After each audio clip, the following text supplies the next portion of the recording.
saraakiil sare iyo ciidamo ay hogaaminayaan oo wata gaadiidka dagaalka noocyadiisa kala duwan ayaa ka goostay maamulka Somaliland waxayna isku dhiibeen ciidamada jamaahiirta SSC ee ku soo gobolka Sool iyagoo wacad ku mareen qayb ka noqon doonaan halganka lagu difaacayo gobolkan ee lagu soo horjeedo maamulka Somaliland waxaan daawada lidin soo gudbinaya mid ka mid ah saraakiishii maamulka Somaliland ugu sareeyo qaabilsan gobolka Sool oo loo goostay ciidankii ugu badnaa isla markaana isku dhiibay ciidamada xaq u dirirka wararkii ugu dambeeyay ka imaanaya Laascanood iyo xoog ku saabsan ayaan halkan idinku soo gudbinaya koorsintaana gudagelin faafahinta ku soo biirbogeena RNTV muuqaalkana shargare oo asxaabtaada la wadaag waagaagan ku bilaabay wararka naga soo gaaraya deegaanada gobolka Sool waxay sheegayaan in mid ka mid ah saraakiisha ugu sareeyay ciidamada Somaliland ee gobolkaasi u qaabilsanaa uu kala goostay ciidan iyo hub tiro badan isla markaana uu ku biiray ciidamada Khaatuma State Daahir Maxamed Axmed oo ahaa madaxii waxbarashada gobolka Sool u qaabilsanaa Somaliland ayaa la goostay gaadiid dagaal iyo ciidamo tiro beel waxa uu ku biiray ciidanka Khaatuma State isagoo sheegay inuu qayb ka noqon doono duulaanka looga soo horjeedo ciidamada Somaliland gobolkayga ayaan ku soo laabtay waana ku mahadsantiin sida quruxda badan ee aad ii soo dhaweyseen waxaan qayb ka qaadan doonaa halganka dadka lagu xoreynayo hadii Allaheed ma ayuu yiri Daahir Maxamed Axmed dhanka kale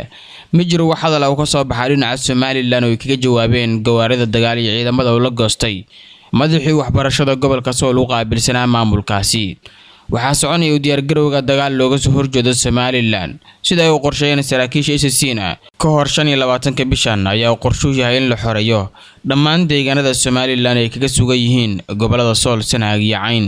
sida ay diyaariyeen saraakiisha hogaaminaysa ciidamada gobolka ku sugan waxaa soconaya dhaqaaqii ugu dambeeyay lagu diyaar garoobayo howlgalan caadi ahayn oo ciidamada Somaliland looga saarayo gobolka sida laga soo xigtay ila warada ka tirsan saraakiisha ciidamada Khaatuma State hogaaminaya waxaa la diyaariyay ciidamo badan oo dhalinyaro ah oo badan kuwa ka soo jeeda gobolka qaybna ka noqonaya dagaalada soo hadan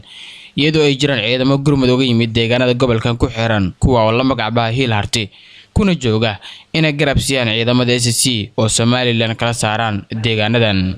madaxweynaha maamulka Puntland Saciid Cabdullaahi Deni oo hadlay waxa uu sheegay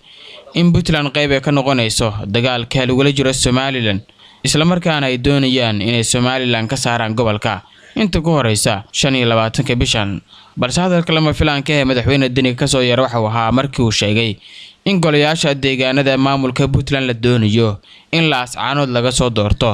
taasi oo aad uga caroodeen dadka ka soo jeeda gobolka Sool oo arintaasi u arkay in Puntland ay doonayso Laascanood inay ka dhigto qayb iyada kamid ah balse halgankan lagu jiro waxay ku doonayaan dadka gobolada Sool Sanaag iyo Cayn inay sameystaan maamul gooni ah sida kale horeba ay shaaciyeen mana doonayaan Puntland iyo Somaliland labadaba inay hoos tagaan si kastaba ciidamada Somaliland marba marka ka dambeeya waxaa ka soo goosanaya sargaal muhiim ah dhammaan saraakiisha ka soo goosanaya waxay la yimaadeen hub iyo gaadiid tiro beel oo maamulka Somaliland ay kala soo baxsadeen waxayna u badan yihiin kuwa ka soo jeeda beesha dhulbaahantay halganka ku jirta kuwa oo haatan loo yaqaan horgalo balse kolka ay soo dhiibaan ka mid noqonaya ciidamada la dagaalamaya kuwa Somaliland isla markaana doonayeen inay ku xoreeyaan deegaanada gobolkan ay kaga sugan yihiin ciidanka jamhadda SNM dagaal ayaa laga cabsi qabaa markii uu ka qarxo Laascanood maadaama ciidamadu wali ay sar fadhiyaan sidoo kalena mid kale uu hanjabaad culus hawada u marinayo balse lama oga xaaladda gobolkan uu ku dambeyn doono Korneyl Muuse Biixi Cabdi madaxweynaha Somaliland waxa uu sheegay inay qaadi doonaan duulaan aan caadi ahayn oo ay ku xoreynayaan Laascanood iyo deegaanada gacanta SSC galay halka saraakiisha jamaahiirta SSC iyaguna ku hanjabayaan inay Somaliland ka saari doonaan dhammaan deegaanada gobolka ay kaga sugan yihiin